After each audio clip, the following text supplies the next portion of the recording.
Parmi les célébrations du temps de Noël, celle de la Sainte Famille est un cas particulier. Son origine n'est pas à proprement parler liturgique.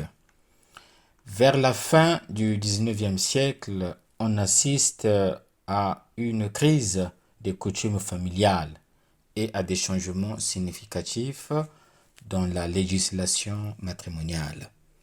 Le divorce est autorisé, l'Occident perd plus nettement ses racines chrétiennes.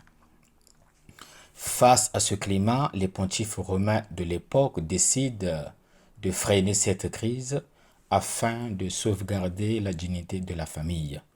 C'est ainsi que Léon XIII, le 14 juin 1893, décrète la fête de la Sainte Famille. Et le 26 octobre 1921, le pape Benoît XV la fixe au premier dimanche après l'Épiphanie et l'inscrit au calendrier universel de l'Église, ce qui signifie qu'elle devait être célébrée partout. Avec la réforme du calendrier liturgique à la suite du Concile de Vatican II, la fête de la Sainte Famille s'est retrouvée en plein cœur du temps de Noël. La Sainte Famille est cette famille dans laquelle est né Jésus et a été élevé. Il se compose de Jésus lui-même, de Marie sa mère et de Joseph son père adoptif. La Sainte Famille, comme son nom l'indique, est à la fois sainte et unique. Sainte parce que chacun de ses membres est saint. L'enfant est saint par nature, la mère est sainte par privilège et Joseph est juste par grâce. Unique parce que sur le plan historique, il n'y a pas eu d'autres familles similaires et il n'y en aura jamais. Les évangiles relatent les événements vécus par la Sainte Famille. L'évangile de l'année A, celui de Matthieu, rapporte la fuite en Égypte et le retour d'exil. Les années B et C se réfèrent à l'évangile de Luc, où il est question de la présentation de Jésus au temple et des 3 jours qu'il a passés à Jérusalem en pèlerinage avec ses parents à l'âge de 12 ans. Les textes bibliques proposés par la liturgie se rapportent au thème de la famille. L'évangile mentionne les parents, le père et la mère de Jésus, mais plus précisément la mère et l'enfant. La référence à la famille émerge également de la première lecture qui se développe sur la dialectique époux-épouse, jeunesse-vieillesse, promesse-visitation, stérilité-fécondité, paternité-maternité, bénédiction-descendance, serviteur-héritier. Dans ces thèmes, la deuxième lecture reconnaît le rôle de la foi, non seulement en ce qui concerne la paternité ou la maternité, mais aussi en ce qui concerne la foi et l'obéissance d'Abraham. Ces observations nous invitent à lire les textes bibliques de manière à saisir la dimension théologique exprimée par les protagonistes du récit. Si l'on cherche un fil rouge aux lectures de ce dimanche, c'est bien le vocable fils qui s'impose. Dans la première lecture, tout tourne autour du fils. Dieu répond à l'inquiétude d'un couple. Un couple marié qui, selon le cours normal de la vie, avait depuis longtemps perdu la capacité de procréer. Car Abraham demande, « Mon Dieu, que vas-tu me laisser? Je suis sans enfant. » Et Dieu lui fait savoir qu'il le comblera au-delà de toute espérance. Le mystère de l'enfant, tant attendu, arrache finalement le sourire à Abraham. Sarah, sa femme stérile et âgée, donne naissance à Isaac, le fils de la promesse. La deuxième lecture reprend également la thématique du fils.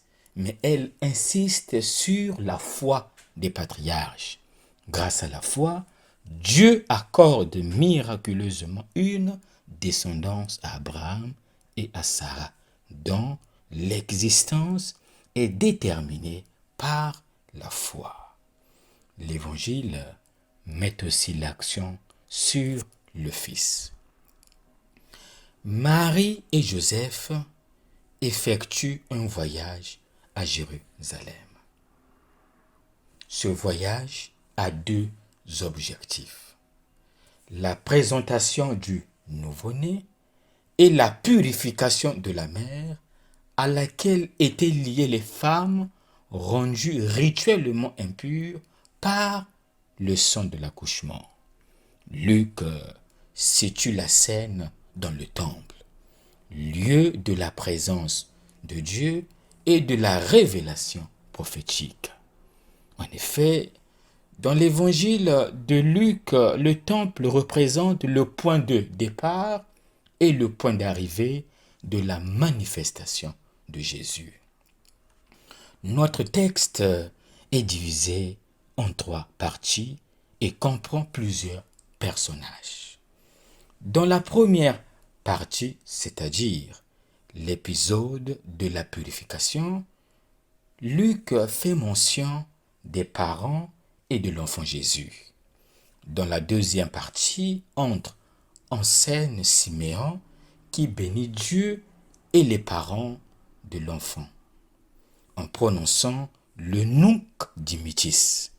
Dans la troisième partie apparaît la prophétesse Anne, et notre texte termine par le retour de la famille à Nazareth. Cependant, le cœur du récit est contenu dans les paroles de Siméon et d'Anne au sujet de Jésus. Siméon et Anne sont caractérisés différemment. Siméon fait l'objet d'une description intérieure. Homme juste, pieux, mu par l'esprit qui est sur lui, bénéficiaire du don d'une révélation, qui montre ce qu'il fait et ce qu'il dit. Dans une généreuse louange à Dieu, Siméon prend l'enfant Jésus dans ses bras. Ce geste est décrit par le verbe grec dekestai, qui signifie accueillir. Siméon est le Théodokos, c'est-à-dire celui qui accueille Dieu. La prophétesse Anne, dont le nom signifie celle qui a reçu la grâce, fait par contre l'objet d'une description purement extérieure. Son âge, la tribu à laquelle elle appartient, son séjour au temple. Anne est fille de Phanuel, de la tribu d'Azer. Elle a vécu 7 ans avec son mari. Elle a 84 ans. Le nombre 84, c'est-à-dire 12 fois 7, représenterait l'abondance et la perfection. Anne serait donc la représentation parfaite d'Israël. En outre, le discours d'Anne n'est pas rapporté, mais il contient une référence pressante à la libération de Jérusalem. Anne, tout comme Siméon, attendent l'accomplissement de la promesse divine.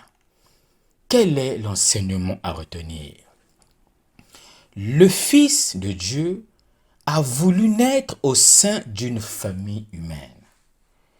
La liturgie nous propose aujourd'hui 2 familles. Une famille qui croit et une famille qui offre. Abraham et Sarah croient et Dieu leur accorde un fils. Marie et Joseph offrent leur fils à Dieu. Ces deux familles se laissent guider par la pédagogie de Dieu. Est-ce que nos familles se mettent-elles à l'écoute du projet de Dieu? Nous arrive-t-il de demander la réalisation du projet de Dieu sur nos vies? Par ailleurs, Jésus a connu une croissance humaine et spirituelle, affective et psychologique, comme tout être humain est appelé à le faire dans ses propres limites, dans sa situation existentielle particulière. Le Verbe s'est fait chair et il a habité parmi nous. À quoi nous convie ce dimanche? Les chrétiens et les communautés chrétiennes doivent investir leurs énergies dans l'évangélisation de la famille. Le pape Jean-Paul II, dans son exhortation apostolique Christi Fideles Laeti, disait: le premier lieu d'humanisation de la personne et de la société est la famille. La famille est un lieu à évangéliser. Que nous reste-t-il à faire? Il ne nous reste plus qu'à conjuguer le verbe découvrir. Il est important de découvrir les vraies valeurs de la famille. La référence de notre famille à la Sainte Famille de Nazareth n'est pas basée sur des valeurs culturelles qui sont bien sûr différentes, mais sur l'expérience fondamentale de la foi. Bon dimanche à tous.